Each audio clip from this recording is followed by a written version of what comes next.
रुक्मणी ने नारद आदि महात्माओं के द्वारा निरंतर द्वारिकाधीश भगवान के गुणों को सुना, उनके रूप सौंदर्य को सुना, उनके प्राकट को सुना, तो रुक्मणी ने भगवान को सुयोग्य वर मान लिया और मन ही मन भगवान को वर्ण करने का निश्चय कर लिया।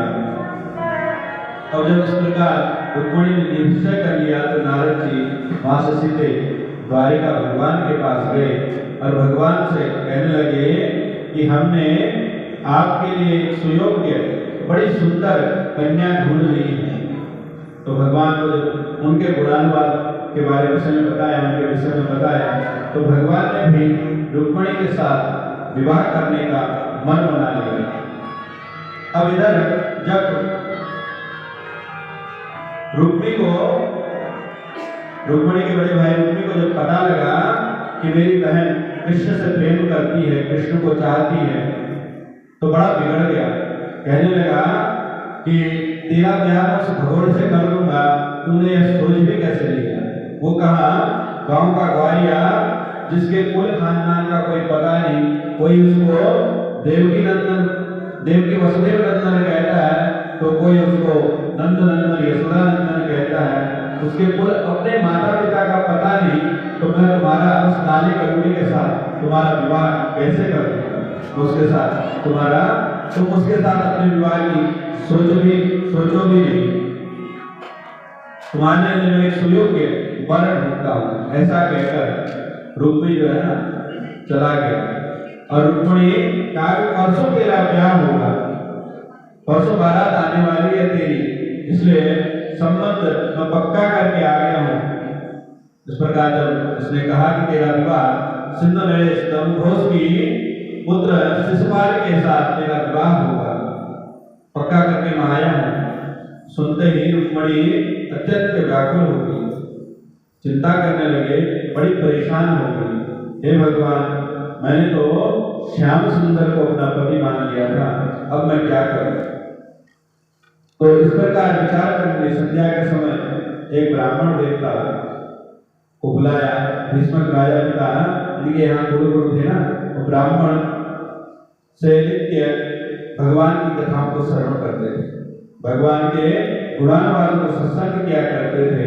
तो ब्राह्मण देवता आए तो रुक्मणी ने एकांत जब पाया तो ब्राह्मण देवता के पास गई और गुरुदेव भगवान को अपनी पूरी व्यथा सुना दी, अपने मनोरथ पूरा मनोरथ सुनाया और एक पत्र लिख कर दिया ब्राह्मण देवता को। कहा कि इसको ले जाकर द्वारिकाधीश भगवान को दे देना। तो मानव रुक्मणी जानती है कि भगवान का वचन है कि जो पत्रम पुष्पम फलम तोयम यो मे भक्त्या प्रेक्षति, जो मुझे पत्र पुष्प कुछ भी भक्ति पूर्वक समर्पण करता है ना, तो उसको मैं ग्रहण करता हूँ। आज रुक्मणी भगवान के लिए पत्र लिख रही। पत्र के बड़े सुंदर भाव हैं। श्रुत्वा गुणान् भुवन सुंदर सुर्णकान्ते निर्विश्य कर्णविवरे हरतो गतापम् रूपं दृशा दृशपदा महिलाधराभं तवाच्युता दिशति चेत् प्रणपार्भवं मे। रुक्मणी कहती है, संबोधन करती है, हे भुवन सुंदर, जो तीनों लोक में सबसे सुंदर है। एक गांव का सुंदर नहीं, त्रिभुवन सुंदर, तीनों भुवनों में जो सुंदर है। तो रुक्मणी कहती है कि हे त्रिभुवन सुंदर, आपकी महिमा मैंने बहुत सुनी, इन कानों से आपकी महिमा, आपके गुणगान को मैंने बहुत सुना, लेकिन मैंने आपको कभी देखा नहीं। आपकी प्रसन्नता सुनते सुनते मेरे हृदय पर आपका एक सुंदर चित्र अंकित हो गया है और केवल कान से सुनकर मैं तृप्त हो रही हूँ, लेकिन ये नजरें जो है ना अभी भी तरस रही है, आपके दर्शन को तरस रही है। नेत्रों को समस्त पुरुषार्थ को देने वाले हैं ये नेत्र, परंतु इन नेत्रों ने वह अभी लाभ प्राप्त नहीं किया कि आपके दर्शन हो। हे श्याम सुंदर, आपके रूप, गुण, पराक्रम और महिमा को सुनकर मेरा एक निर्लज्ज हृदय जो है ना आप में प्रवेश कर चुका, मेरा चित्त जो है ना आप में प्रवेश कर चुका है। प्रभु, मैंने आपको ही अपना जीवन साथी, जीवन धन मान लिया है, इसलिए परंतु मेरा दुर्भाग्य तो देखो कि परसों मेरा जो विवाह है ना वो शिशुपाल के साथ निश्चय हुआ है। कहीं ऐसा न हो कि शेर का भाग गिदड़ ले जाए, क्योंकि आपका मैं जो है ना आपका भाग हूं, मैं शिशुपाल के, यदि शिशुपाल ने मुझे छुआ भी तो मैं अपनी जान दे दूंगा, और यह शिशुपाल ने अगर मुझे छू लिया तो यह आपकी वीरता पर कलंक होगा, क्योंकि मैं आपका भाग हूं, शिशुपाल का भाग नहीं हूं। रुक्मिणी कहती, प्रभु आप कर ही आओ और अपनी वीरता का परिचय देकर मुझे यहाँ से ले जाओ। आप ये मत सोचना कि मैं राजमहल में रहती हूँ, मैं लोगों के सामने रुक्मिणी का हरण कैसे करूँगा। तो इसलिए एक उपाय रुक्मिणी जी बताती है। रुक्मिणी जी क्या उपाय बताती हैं कि हमारी एक परंपरा है कि जब कन्या का विवाह होता है तो उससे पहले, विवाह से एक दिन पहले हम मंदिर में जाकर गौरी माता का पूजन करते हैं। तो मैं कल अपने सखियों के साथ उस मंदिर में जाऊंगी और वहीं पर से मुझे आप ले जाना। कहीं आप मुझे समय पर लेने नहीं आए तो इतना याद रखना कि मैं 100 जन्म लेने के लिए तैयार हूँ, लेकिन विवाह करूंगी तो केवल आपके साथ। भगवान ने पूरा पत्र पढ़कर सुना, ब्राह्मण देवता पहुंचे, भगवान को पत्र दिया तो ब्राह्मण देवता का बड़ा स्वागत किया भगवान ने और प्रश्न किया कि हे ब्राह्मण देवता, आपको जब स्नान करने लगे भगवान चरण दबाते हो, ब्राह्मण देवता से पूछते हैं कि आपका धर्म कर्म कैसा चल रहा है, आपका धर्म कर्म चल रहा है। अब भगवान ने पत्र ब्राह्मण से कहा कि आप इस पत्र को पढ़ो, तो ब्राह्मण ये पत्र पढ़ा रुक्मिणी का। तो भगवान ने जब पत्र सुना तो ब्राह्मण से बोले, पुत्र का संदेश जब सुना उन्होंने तो आज तो कन्हैया कहते शीघ्र कीजिए, अब देर मत कीजिए। ब्राह्मण कहने लगे, प्रभु आप शीघ्र कीजिए, अब देर मत कीजिए। तो भगवान तुरंत तैयार हो गए, दारू साथी को रथ तैयार करने को कहा और आदेश दिया कि सैन्य सुग्रीव, मेघपुत्र नाम के बलवान चारों अश्वों को रथ पर लगाया और युद्ध किया। भगवान बोले, पंडित जी जल्दी आइए, क्योंकि हमें कहीं देर न हो जाए। ब्राह्मण देवता को भी रथ में बिठाया और वायु वेग से रथ को दौड़ा दिया। सूर्योदय होते होते वह रथ कुंडनपुर में सीमा में पहुंच गया। भगवान बोले कि पंडित जी मैं कुंडनपुर आ गया, आप जाकर रुक्मिणी को समझा दीजिए कि हम आ चुके हैं। वह किसी भी प्रकार की से भयभीत न हो, किसी प्रकार की चिंता न करे, जैसा पत्र में लिखा था सब वैसा ही होगा। अब ब्राह्मण देवता चढ़ पड़े। इधर राजा भीष्म पुत्री के विवाह की तैयारी में लगे हुए थे। पितर देवताओं को ब्राह्मणों का पूजन करवाया, देवताओं का आदि ब्राह्मणों का भी पूजन किया। ब्राह्मणों के साथ मंगल श्लोक गान करते हुए जो है भगवान का पूजन कर रहे थे। सखियां रुक्मिणी को सजाने संवारने में लगी थी, परम सुंदर श्रृंगार कर रही थी। तभी कुंडनपुर में हल्ला हो गया कि भैया बारात आ गई, बारात आ गई। शिशुपाल जो है ना बैंड बाजी को लेकर आ चुका है और बाराती कौन कौन है जाए देखिए। साल्व, जरासंध, दंतवक्त, प्रौंढक आदि जैसा दूल्हा वैसे बाराती, साथ में 1 करोड़ सेना भी लेकर आए हैं बाराती। जानते हैं कि कुछ गड़बड़ होने की आशंका है, कहीं कुछ गड़बड़ हो जाएगी तो संभाल लेंगे, इसलिए सेना भी लेकर आए हैं। अब रुक्मिणी सभी बरातियों के लिए जनवासी में ठहरने का प्रबंध किया। इधर प्रातः काल जब द्वारिका में दाऊ दादा ने देखा कि आज कन्हैया दिखाई नहीं दे रहा है, तो रोज के तरह प्रातः काल उठते ही ये माता पिता के पैर छूने जाते थे ना, तो आज कन्हैया जब नहीं आए तो दाऊ दादा देखने के लिए दौड़े के कक्ष में गए, कन्हैया गए हैं। तो दाऊ दादा जब भगवान के कक्ष में पहुंचे तो वहां देखा कि एक पत्र रखा हुआ है। तो उस पत्र को जब लिया, अपने हाथ में पड़ा तो कहने लगे अच्छा हमारा लाला जो है ना वो बहू लेने गया है, बारात लेके शिशुपाल आ रहा है, तो कन्हैया अकेला गया है। तो आज बलदाऊ पूरी नारायणी सेना को लेकर पुण्यपुर की ओर हल संभालते हुए निकल पड़े।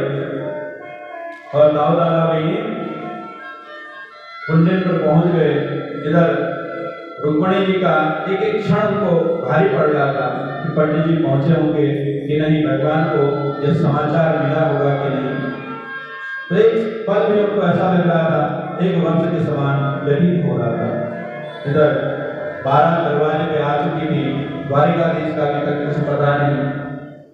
रुक्मिणी सोच रही है, तो रुक्मिणी सोच रही कि अभी द्वारिकाधीश का कुछ पता नहीं, ब्राह्मण देवता भी नहीं आए, चिंता में डूब रही थी, न जाने क्या होगा। कहते हैं कि आज विधाता मेरे बाम हो गए, ये मेरा दुर्भाग्य है कि अब मुझे भगवान की परमपिता परमात्मा की प्राप्ति नहीं होगी।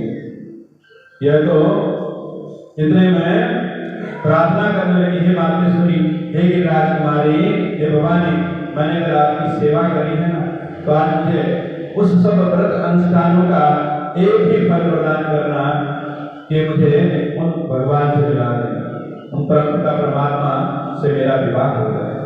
इस प्रकार चिंतन ही कर रही थी कि अचानक रुक्मिणी जी का वाम अंग प्रकट निकलेगा। तो सोच लेगी तो बड़ा ही शुभ शकुन है हो रहा।